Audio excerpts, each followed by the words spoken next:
Bismillahirrahmanirrahim. Assalamualaikum warahmatullahi wabarakatuh. Selamat pagi dan salam sejahtera untuk kita semua. Hari ini kita akan memasuki mata kuliah kesehatan kerja dalam sub pembahasan surveillance kesehatan kerja.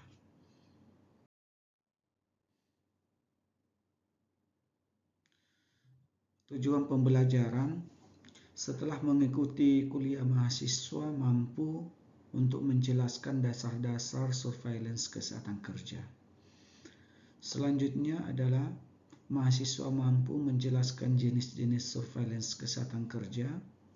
Kemudian selanjutnya adalah mahasiswa mampu menjelaskan tindak lanjut surveillance kesehatan kerja.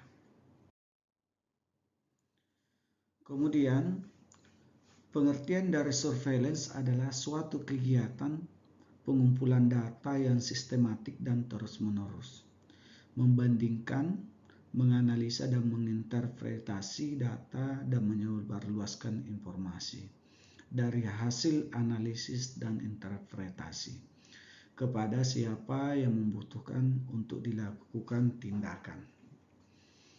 Kemudian definisi surveillance yang lainnya yaitu adalah proses pengumpulan, pengolahan, analisis dan interpretasi data kesehatan secara sistematik, terus-menerus serta menyebarluaskan informasi kepada unit yang membutuhkan untuk dapat mengambil tindakan. Ini berdasarkan daripada WHO.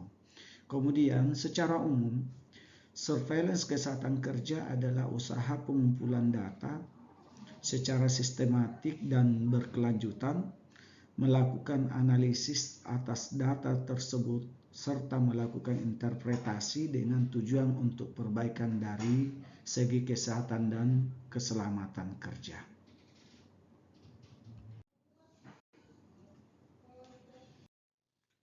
Surveillance kesehatan kerja artinya adalah surveillance kesehatan kerja merupakan strategi atau metode untuk mendeteksi atau menilai secara sistematik efek kerugian atau efek yang merugikan dari pekerja terhadap kesehatan pekerja secara dini. Perlu identifikasi faktor bahaya lingkungan kerja, baik itu secara kualitatif maupun secara kuantitatif. Berdasarkan pelaksanaan dari surveillance kesehatan kerja ini, ya, yang pertama bisa kita lihat berdasarkan menetapkan populasi terpajan atau population at risk yang terdiri dari pemeriksaan kesehatan, kemudian identifikasi faktor resikonya atau lingkungannya, kemudian biological monitoring. Tujuan surveillance kesehatan kerja, ya, untuk mengetahui seberapa besar masalah kesehatan di kalangan pekerja melalui identifikasi bahan berbahaya atau faktor resiko lingkungan kerja, kemudian kelompok pekerja mana yang berisiko, kemudian deteksi dini penyakit akibat kerja, kemudian melihat tren atau kecenderungan perkembangan dari suatu penyakit. Kemudian manfaat sebagai baseline data, kemudian pembanding data, kemudian alat ukur keberhasilan suatu program, ya, berdasarkan sejauh mana program kesehatan yang dilakukan dan keberhasilannya. Kemudian mendesain program kesehatan di tempat kerja sebagai pemenuhan syarat perundang-undangan. Perbedaan surveillance dan pemeriksaan kesehatan bisa dilihat berdasarkan di layar teman-teman atau adik-adik sekalian. Kalau kita lihat berdasarkan surveillance, itu berkonotasi kepada pengawasan, pengumpulan data, pengolahan dan analisa data, kemudian dikomunikasikan dan dapat diambil tindakan, perbaikan atau pencegahan. Kemudian dilakukan terus-menerus secara berkala. Kemudian dilihat berdasarkan tren kelompok. Kalau pemeriksaan kesehatan itu berorientasi pemeriksaan secara fisik, ya. Kemudian penegakan diagnosis, fit to work, dan deteksi dini. Kemudian mempertahankan derajat kesehatan tenaga kerja. Kemudian persiapan surveillance kesehatan kerja. Yang pertama adalah penilaian risiko kesehatan, ya. Yang kedua adalah perencanaan program. Ketiga adalah penetapan populasi berisiko.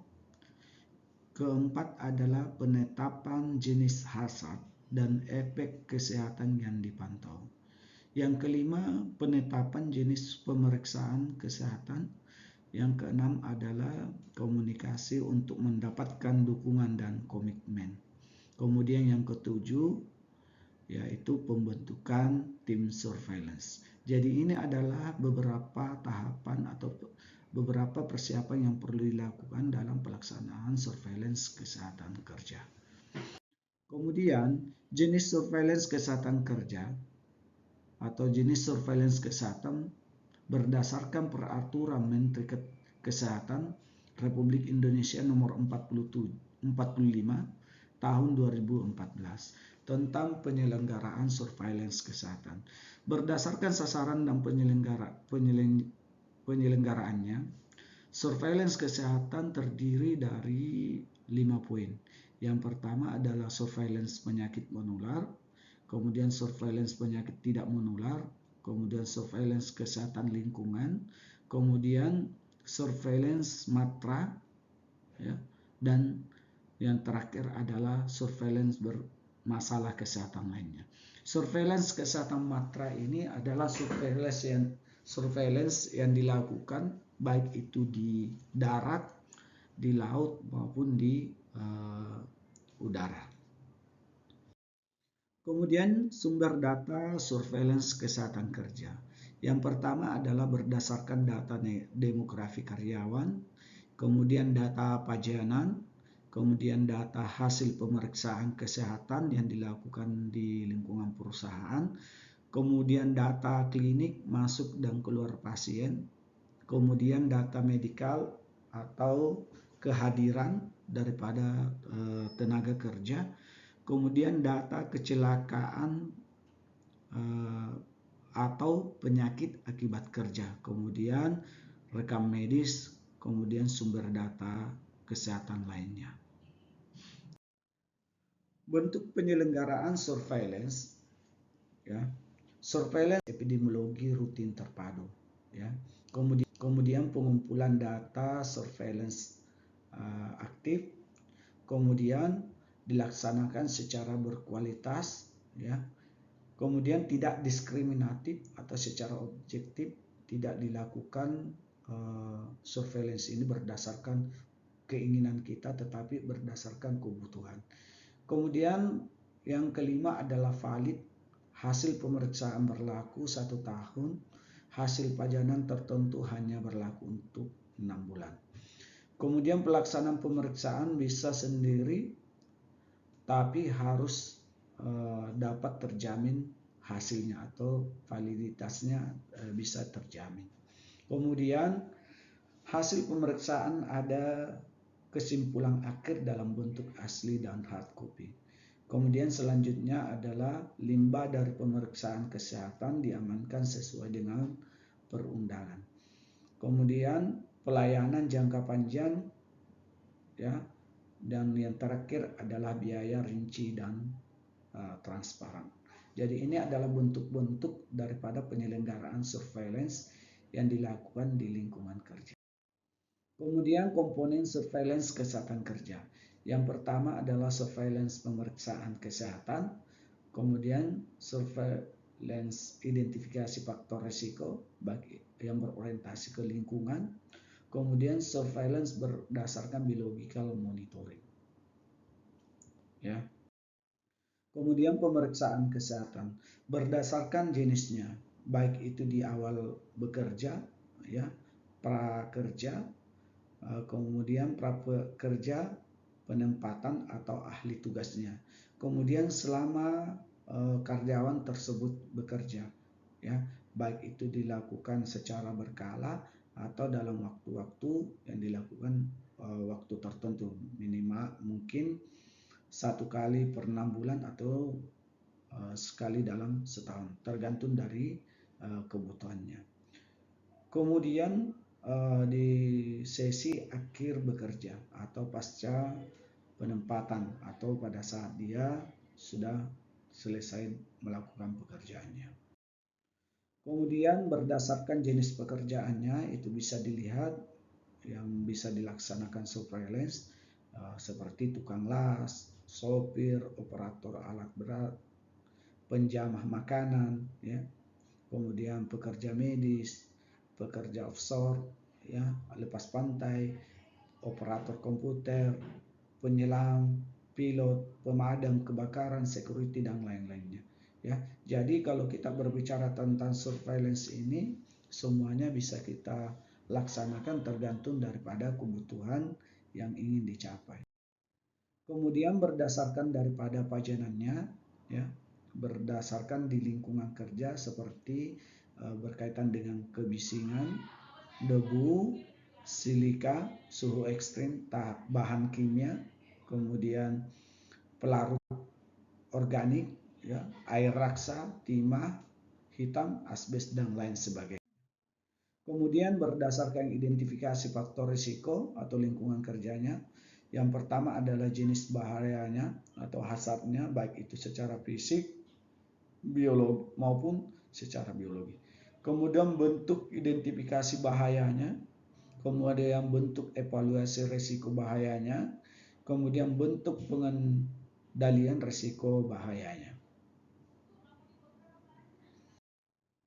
Kemudian selanjutnya adalah biological monitoring. Biological monitoring adalah penilaian tentang keberadaan substansi tertentu atau metaboliknya dalam tubuh untuk mengevaluasi pemaparan dan risiko kesehatan dengan membandingkan terhadap nilai ambang batas yang tepat.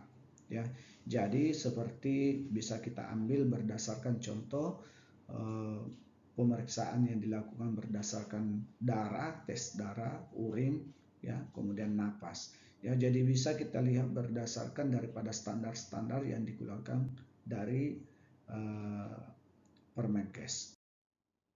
Kemudian contoh biomonitoring. Biomonitoring kadar toksik, mengukur kadar toksik atau metaboliknya dalam media biologik.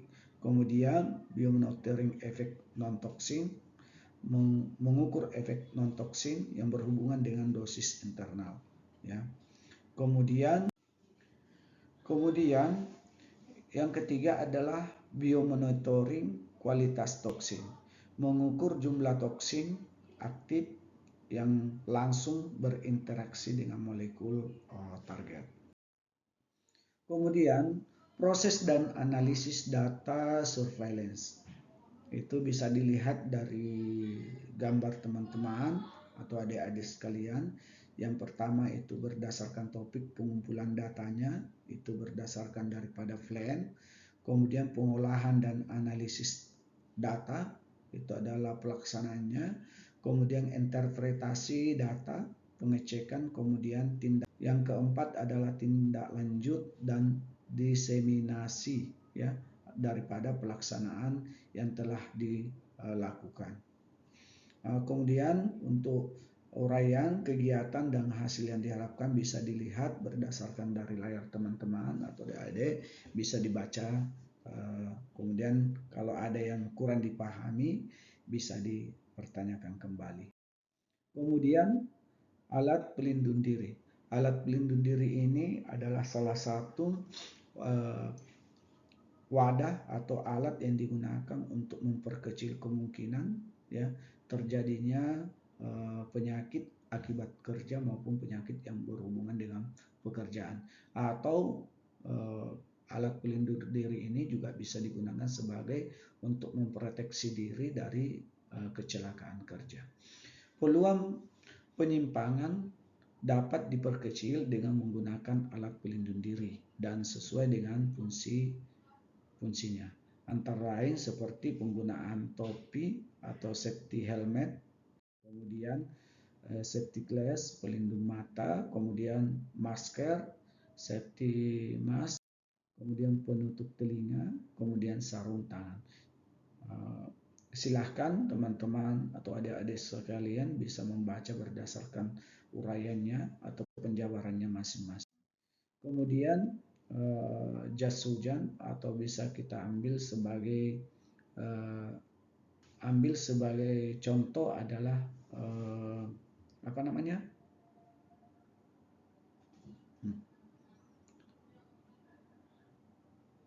Kemudian selanjutnya jas hujan atau wear pack ya. Bisa kita lihat berfungsi melindungi dari api pada saat melakukan kegiatan pengelasan ya. Kemudian tali pengaman atau safety harness atau body harness. Kemudian selanjutnya safety shoes, pakaian kerja atau bisa dikategorikan sebagai wear pack ya. Oke, itulah adik-adik sekalian. Terima kasih adik-adik sekalian, itulah yang bisa saya sampaikan pada pertemuan hari ini. Jika ada yang mau disampaikan atau ada yang mau ditanyakan, silahkan ditanyakan kembali. Dan saya akhiri pertemuan hari ini dengan ucapan wabillahi taufiq wal hidayah. Wassalamualaikum warahmatullahi wabarakatuh.